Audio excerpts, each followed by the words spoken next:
بسم اللہ الرحمن الرحیم. انتہائی لائق احترام وفاقی وزراء، پارلیمنٹیرینس، سرکاری افسران، ہمارے انتہائی قابل نوجوان بچے اور بچیاں، اور ہمارے مایہ ناز کاروباری حضرات، ایکسپورٹرز، ٹیکس پیئرز، سرمایہ کار، اور یقیناً ہمارے بہت ہی لائق احترام، بہت ہی نیک نام قابل صحافی حضرات، السلام علیکم. آج یہ محفل سجائی گئی کہ پاکستان نے ایک سال میں جو سفر کیا ہے،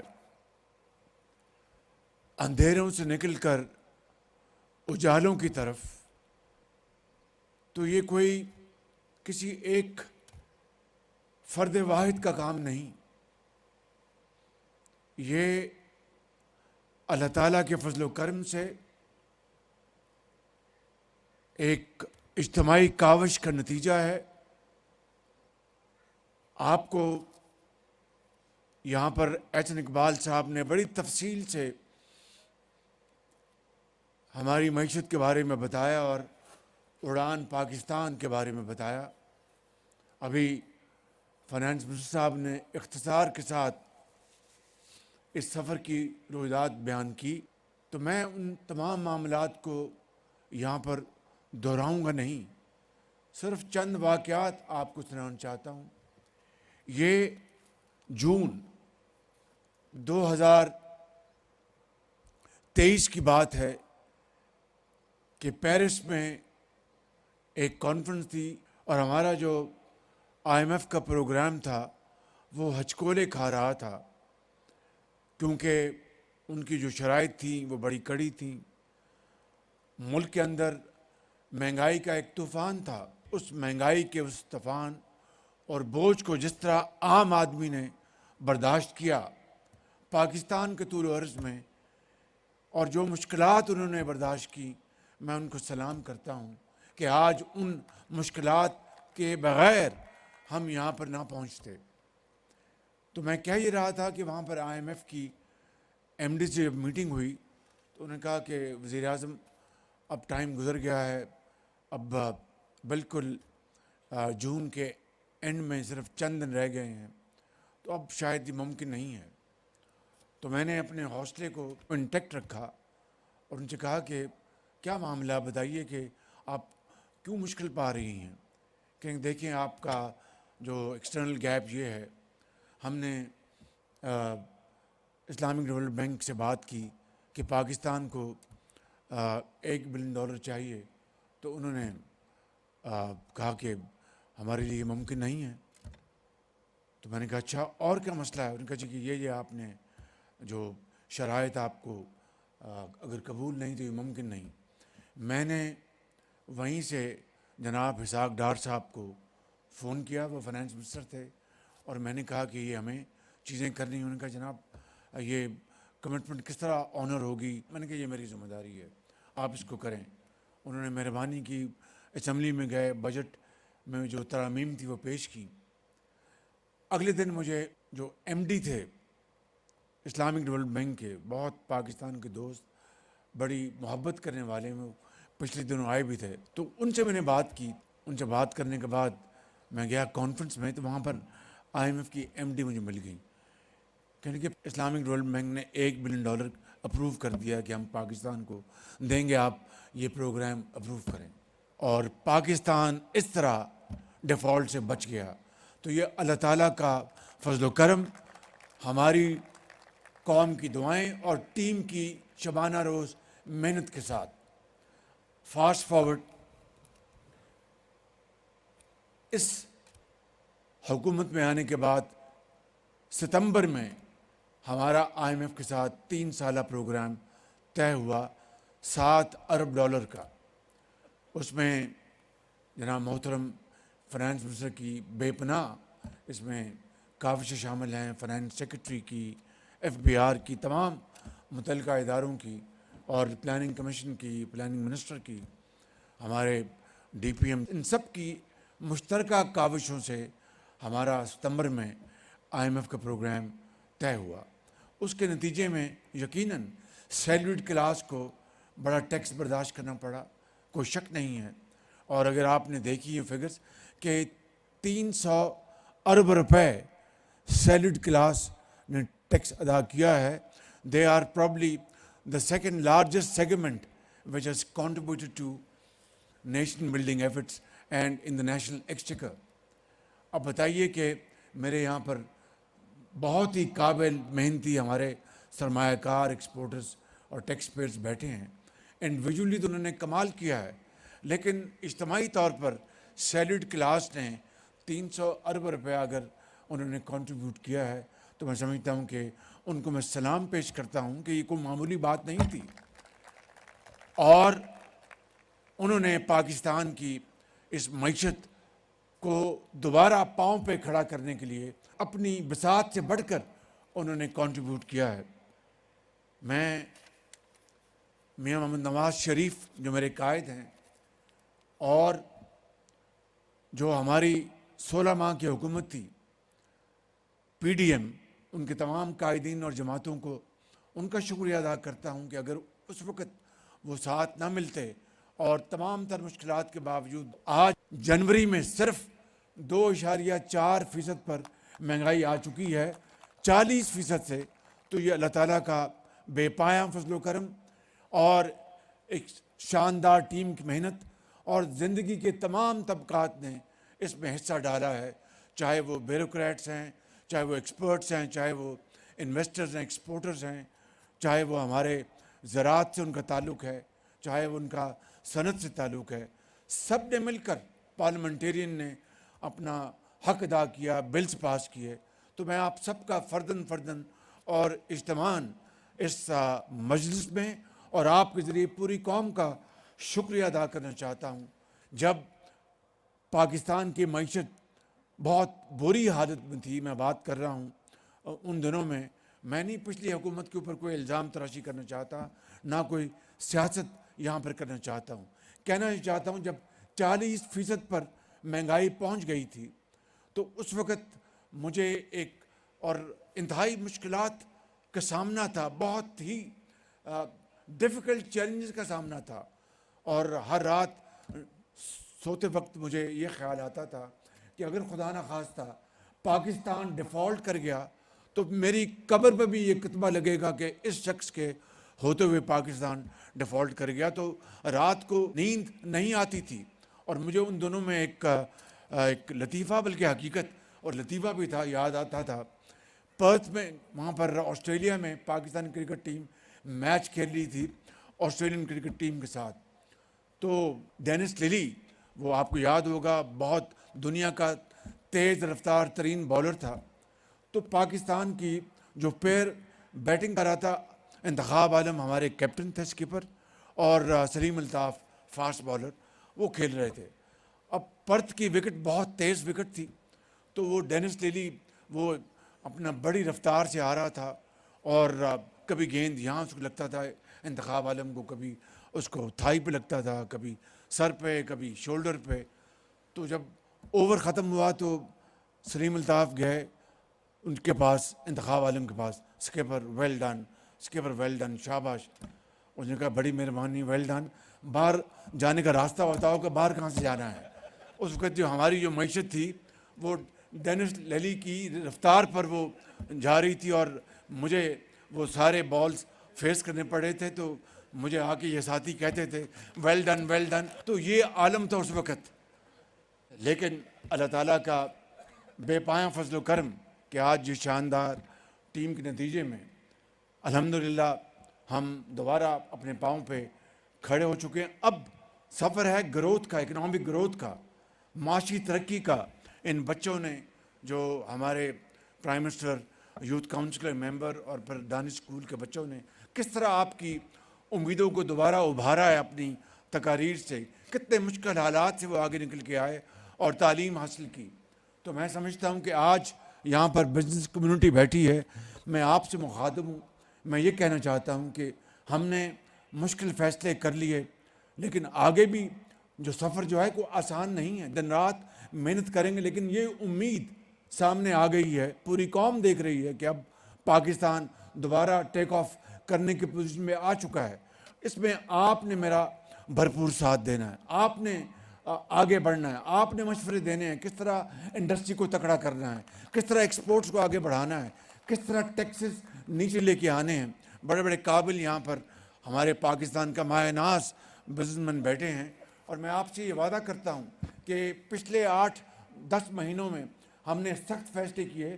اب آپ کی مشاورت سے یہ پالیسیاں بنیں گی, کس طرح ایکسپورٹس کو آگے بڑھانا ہے, کس طرح ایکسپورٹ لیڈ گروتھ ہوگی, کس طرح انڈسٹری کو آگے لے کے جانا ہے, کس طرح ہماری جو لوکل انڈسٹری ہے جو کہ ایک فیٹ کاؤ بن گئی ہے, اس لیے کہ دیوار بن گئی ان کو پروٹیکشن کی امپورٹ ڈیوٹیز کے حوالے سے, اور ان کی اپنی کارکردگی جو ہے وہ انیفیشنٹ ہوگی, وہ اتنی کمپٹیٹو نہیں رہے دنیا کی عالمی منڈیوں میں. اگر ان کو کہا جائے کہ آپ کی مصنوعات آپ جا کے مقابلہ کریں اپنا قرب و جوار کے ممالک سے, نہیں کر سکتے, اس لیے کہ نہ انہوں نے R&D کی, نہ ماڈرن ٹیکنالوجی لے کے آئے. جو یہ رینٹل بزنس بن گیا تھا. میں بخدا آپ کو گواہ بنا کر کہنا چاہتا ہوں کہ میرا بس چلے تو میں 15% ٹیکس اکراس دا بورڈ ابھی کم کر دوں, لیکن اس کا وقت آئے گا. میں یہاں پر کوئی خود نمائی کے لیے بات نہیں کرنا چاہتا. آپ کے سامنے روز اخبارات میں, ٹیلی ویژن پر آپ دیکھتے ہیں کہ حکومت کس طرح کاوشیں کر رہی ہے. جس طرح منسٹر صاحب نے بتایا, فائنانس نے ڈاؤن سائزنگ, رائٹ سائزنگ, اپنے اخراجات کم کر رہے ہیں بے پناہ. حتیٰ کہ جو یہ منسٹرز آنریبل بیٹھے ہیں منسٹرز, یہ جتنے دوروں پر جاتے ہیں باہر سیکرٹریز, میں ان کی اجازت دیتا ہوں, اور 90% ان کیسز میں اجازت دیتا ہوں جہاں پر خرچہ باہر کا ہو رہا ہوتا ہے, پاکستان کا دھیلا نہیں لگتا. لیکن بعض بڑے اہم دورے ہوتے ہیں جہاں پر پاکستان کے اخراجات ہمیں ادا کرنے چاہیے, کیونکہ ہماری وہاں پر کنٹریبیوشن ہونی چاہیے. یہ وہ معاملات ہیں جن حالات میں ہم نے پچھلے 10 مہینے میں یہاں تک پہنچے ہیں آپ کی دعاؤں سے. اب سفر جو ہے ترقی اور خوشحالی کا ہے. اب آپ نے ہمارا بازو بننا ہے. آپ نے ہمارے اس پرائم منسٹر ہاؤس میں, آپ ہوں گے, میں ہوں گا, یہ منسٹرز ہوں گے, یہ بیوروکریٹ بھی ہوں گے, لیکن آپ کی بات سنی جائے گی, اس کے اوپر عمل ہوگا تاکہ ہم آگے لے کے چلیں پاکستان کو. مگر آپ نے بھی اپنا کردار ادا کرنا ہے. میں آپ کو 1-2 مثالیں بتاتا ہوں. یہ دیکھیے کہ افغانستان, ہماری جو مصنوعات یا ہماری پیداوار سمگل ہو جاتی تھی. یہ جو سال گزرا ہے اس میں اس سال افغانستان میں ایک آئٹم کی بات کرتا ہوں, $211 ملین کی چینی ایکسپورٹ ہوئی ہے. اور اگر یہ ایکسپورٹ نہ ہوتی تو وہ سمگل ہوتی, اور وہ $211 ملین سمگلر کی جیبوں میں چلا جاتا, پاکستان کے خزانے میں دھیلا نہ آتا.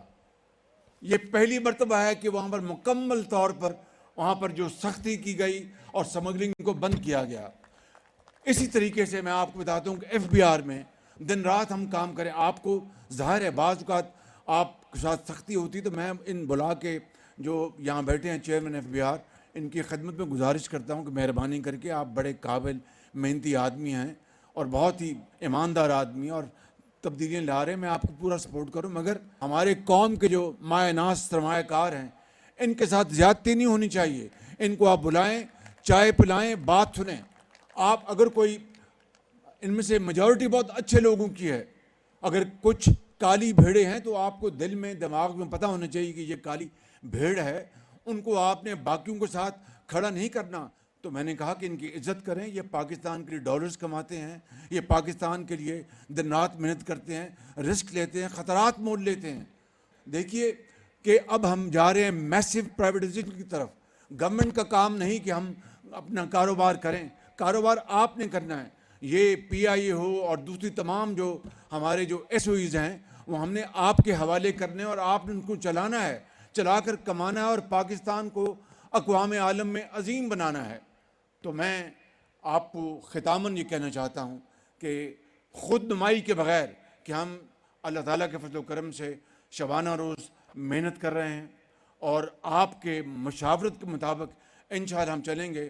جہاں پر اگر کوئی آپ کو غلطی نظر آئے تو ہمیں تنبیہ کیجئے, ہمیں بتائیے گا کہ جناب آپ یہاں پر غلط ہیں. ہم انشاءاللہ اس کی تصحیح کریں گے, غلطی کو دور کریں گے. وہ یاد کریں زمانہ نواز شریف کے دور میں 1990 کی دہائی میں, جب روپیہ پاکستان کا ہندوستان کی کرنسی کے مقابلے میں بہت مضبوط تھا, اور ہماری ہندوستان کی جو اکنامک جو کمپٹیشن تھا وہ سب ہر جگہ ذکر ہوتا تھا. بہرحال مایوس ہونے کی قطعاً کوئی بات نہیں ہے. میرا دل گواہی دیتا ہے کہ انشاءاللہ ہم محنت کریں گے تو پاکستان کو ہم عظیم بنائیں گے. دیکھیے ایک طرف دہشت گردی کا دن رات ہمارے جوان کوئٹہ میں, کلات میں, ساؤتھ وزیرستان میں روز دہشت گردوں کا وہاں پر مقابلہ ہو رہا ہے. 2018 کے بعد آپ نے دیکھا کہ دہشت گردی کا خاتمہ ہو چکا تھا, لیکن پھر بدقسمتی سے وہ لوگ دوبارہ یہاں پر آ گئے. میں اس میں نہیں جا رہا, آپ اچھی طرح جانتے ہیں. لیکن آج مجھے بتائیے کہ جب دہشت گردی مکمل طور پر ختم ہو گئی تھی 2018 میں, تو کیا وجہ ہے کہ آج دوبارہ دہشت گردی دوبارہ یہاں پر سامنے آ رہی ہے؟ کیا وجہ ہے؟ یہ سوال پوری قوم کو ایک چپتا ہوا سوال ہے جس کا جواب ہمیں دینا ہے کہ ان 80,000 جوانوں کی, ماؤں کی, بیٹوں اور بیٹیوں کی قربانیوں سے جب دہشت گردی کا خاتمہ ہو چکا اور پاکستان کو دنیا میں پاکستان نے اپنا لوہا منوایا کہ اتنی عظیم قربانیوں کے بعد دہشت گردی کا خاتمہ ہو چکا, یہ دہشت گردی کیوں آئی؟ یہ ہے وہ سوال جو مجھے اور آپ کو پوچھنا ہے, کیونکہ دہشت گردی کا خاتمہ نہ ہوا تو ترقی نہیں ہو سکتی, دہشت گردی کا خاتمہ نہ ہو تو ایکسپورٹس نہیں ہوں گی, دہشت گردی کا خاتمہ نہ ہو تو یہاں پر خوشحالی نہیں آئے گی, دہشت گردی کا خاتمہ نہ ہو تو یہاں پر پروڈکشن نہیں ہوگی, دہشت گردی کا خاتمہ نہ ہو تو لوگوں کو جابز نہیں ملیں گی, امن نہیں ہوگا. تو آج ہر دن دہشت گردی کا مقابلہ کرتے ہوئے آپ دیکھیں کہ افواج پاکستان کے جوان, ابھی میں کوئٹہ سے ہو کے آئیں, کلات میں انہوں نے 23 دہشت گردوں کو جہنم رسید کیا, 18 جوان شہید ہو گئے. ابھی کل پرسوں پھر واقعات ہوئے. دن رات یہ ایک طرف افواج پاکستان قربانیاں دے رہی ہے, اور میں آپ کو یہ بات بتانا چاہتا ہوں بلا خوف تردید کہ یہ پہلا موقع ہے کہ ہم پولیٹیکل انسٹیٹیوشن دوسرے انسٹیٹیوشن کے ساتھ مل کر دن رات ہم کام, یہ سمگلنگ جو ہے ختم کی. پہلی مرتبہ لا انفورسنگ ایجنسیز نے وہاں پر بارڈرز پہ, پولیس نے وہاں پر, افواج نے سمگلنگ ختم کی. اگر $211 ملین نہ ہوتے ایکسپورٹ تو وہ جاتے سمگلنگ میں, وہ جو سمگلرز کی جیبوں میں جاتا پیسہ, اور $211 ملین کو معمولی رقم نہیں آج پاکستان کے حالات کے حوالے سے. تو میں یہ کہنا چاہتا ہوں کہ ہمیں مل کر پاکستان کو بنانا ہے, اور اس میں مجھے کسی کو کوئی آر نہیں ہونا چاہیے. مجھے کئی لوگ مختلف القاب سے نوازتے ہیں کہ یہ فلاں ڈمکاں, مجھے رتی بھر پرواہ نہیں ہے. مجھے اگر پرواہ ہے تو پاکستان کے ترقی و خوشحالی کی.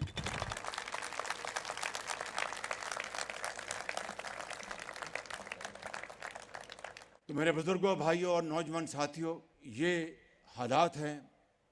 آپ کی امنگیں توانا ہیں, جواں ہیں.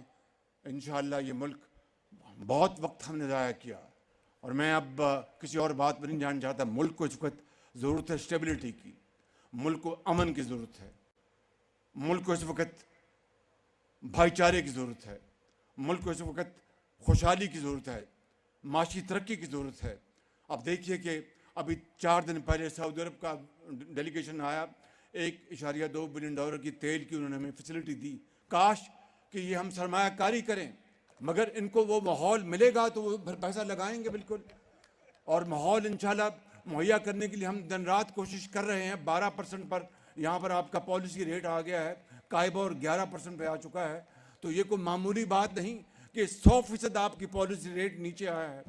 اور اسی طریقے سے آپ کی جو ایز آف بزنس کے لیے ہم دن رات کاوشیں کر رہے ہیں. تو میں سمجھتا ہوں کہ آج بطور ایک پاکستانی میرا فرض ہے آپ کو بتانا.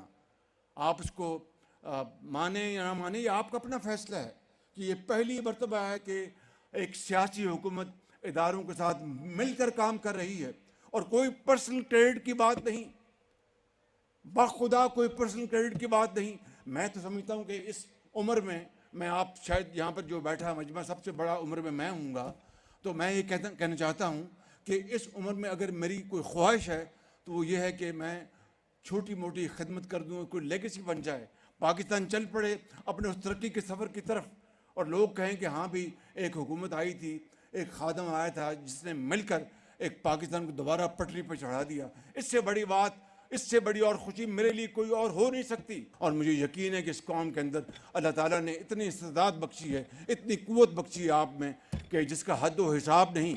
اور اگر آپ اس کو کنورٹ کر دیں, چینلائز کر دیں شبانہ روز محنت میں, تو خدا کی قسم پاکستان چند سالوں میں اس جو ہمارا مشرقی ہمسایہ ہے اس کو بھی بہت پیچھے چھوڑ کر آگے نکل جائے گا. مگر اس کے لیے ہمیں کیا کرنا ہے وہ میں آپ کو یہاں پر بتانا چاہتا ہوں.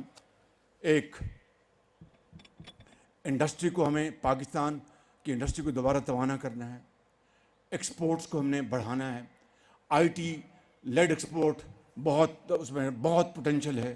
آپ کی جو کنونشنل آپ کی جو ہیں ٹیکسٹائل, لیدر, اس کے علاوہ جو I T is now playing a very important role. ہماری زراعت کو ہم نے جس طرح بتایا انہوں نے کہ 1000 بچے ہم اپنے خرچے پہ چین بھجوا رہے ہیں جہاں پر وہ ماڈرن ٹیکنالوجی سیکھ کے آئیں گے.